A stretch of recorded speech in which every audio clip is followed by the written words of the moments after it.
નમસ્કાર દર્શક મિત્રો, તહેલકા ન્યૂઝમાં આપનું સ્વાગત છે. હું છું મેઘા અગ્રવાલ અને સમય છે આજના તાજા અને મહત્વપૂર્ણ સમાચારો પર એક નજર નાખવાનો. આહવા જનરલ હોસ્પિટલમાં ટીબી મુક્ત ગ્રામ પંચાયત કાર્યક્રમ યોજાયો. ડાંગ જિલ્લામાં 24મી માર્ચ વિશ્વ ક્ષય દિવસ નિમિત્તે ડાંગ જિલ્લા કલેક્ટર સુશ્રી શાલિની દુહાના અધ્યક્ષસ્થાને જિલ્લાની જનરલ હોસ્પિટલ આહવા ખાતે ડાંગ જિલ્લાના આહવા, વઘઈ અને સુબીર તાલુકાની કુલ 45 ગ્રામ પંચાયતોને ટીબી મુક્ત ગ્રામ પંચાયત કાર્યક્રમ અંતર્ગત ગોલ્ડ, બ્રોન્ઝ અને સિલ્વર મેડલથી સન્માનિત કરવામાં આવી હતી, જેમાં ગ્રામ પંચાયતના સરપંચોને મોમેન્ટો તથા સર્ટિફિકેટ એનાયત કરાયા હતા. ડાંગ જિલ્લાની ગ્રામ પંચાયતો ટીબી ફ્રી પંચાયત અભિયાનમાં અગ્રેસર છે. છેલ્લા 3 વર્ષમાં જિલ્લાની કુલ 90 ગ્રામ પંચાયતો ટીબી મુક્ત જાહેર થઈ છે. આજે જિલ્લાની 21 પંચાયતોને કાંસ્ય, 23 પંચાયતોને રજત અને સતત 3 વર્ષ સુધી માપદંડો જાળવી રાખનાર લાહનચર્યા પંચાયતને સુવર્ણના આવરણવાળી પૂજ્ય બાપુની પ્રતિમા એનાયત કરવામાં આવી છે. આ સિદ્ધિ અન્ય પંચાયતો માટે પ્રેરણારૂપ છે, તેમ જિલ્લા કલેક્ટર સુશ્રી શાલિની દુહાને પોતાના પ્રાસંગિક વક્તવ્યમાં જણાવ્યું હતું.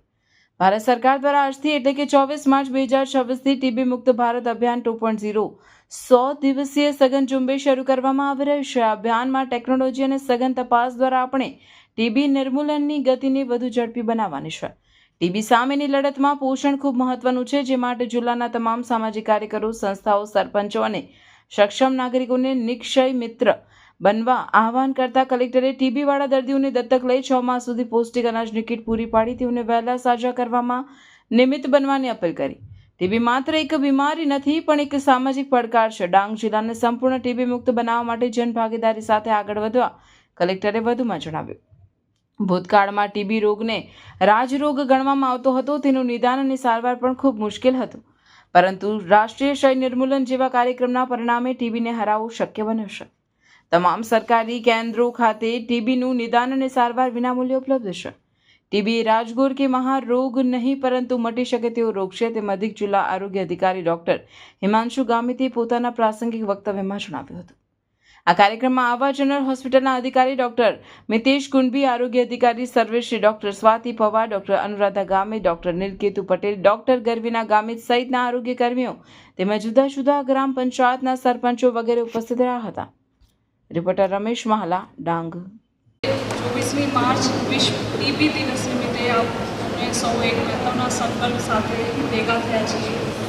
ભારત સરકારશ્રી દ્વારા આ વર્ષની theme yes we can end TB led by Bharat and powered by જનભાગીદારી આ થીમ રાખવામાં આવી છે, જે સ્પષ્ટ કરે છે કે જનભાગીદારી વગર આ લડત અધૂરી છે, આ લડાઈ અધૂરી છે તમારા સાથ વિના. ટીબી સામેની લડતમાં પોષણ આપણે જાણીએ છીએ કે ખૂબ જ મહત્વનું છે. હું જિલ્લાના તમામ સામાજિક કાર્યકરો, સંસ્થાઓ, સરપંચો અને સક્ષમ નાગરિકોને નિક્ષય મિત્ર બનવા આહવાન કરું છું.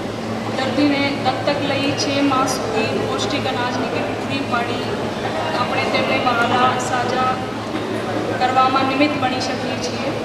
ડાંગ જિલ્લાની ગ્રામ પંચાયતનું ટીબી ફ્રી પંચાયત અભિયાનમાં એમાં આપણે અગ્રેસર છીએ. છેલ્લા 3 વર્ષમાં જિલ્લાની કુલ લગભગ 90 જેટલી ગ્રામ પંચાયતને ટીબી મુક્ત જાહેર કરવામાં આવી છે.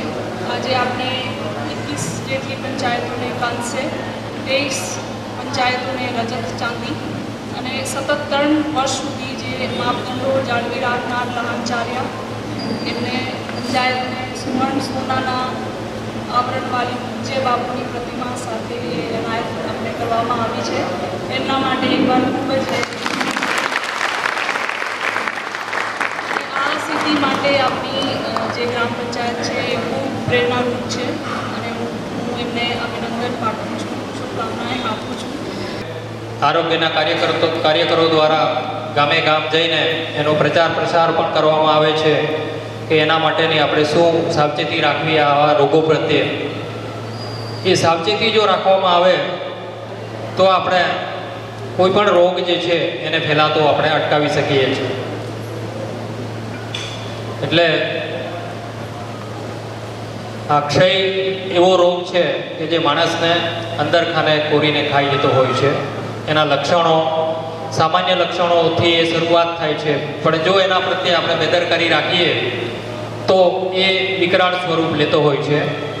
એટલે આ રોગ પ્રત્યે આપણે સમાજમાં જાગૃતતા ફેલાવીએ આરોગ્ય વિભાગ દ્વારા જુદા જુદા પ્રયત્નો આ બાબતે કરવામાં આવે છે, પણ આપણે પણ આપણા સમાજની અંદર દરેકમાં એનો ફેલાતું અટકાવવા માટે આપણે જે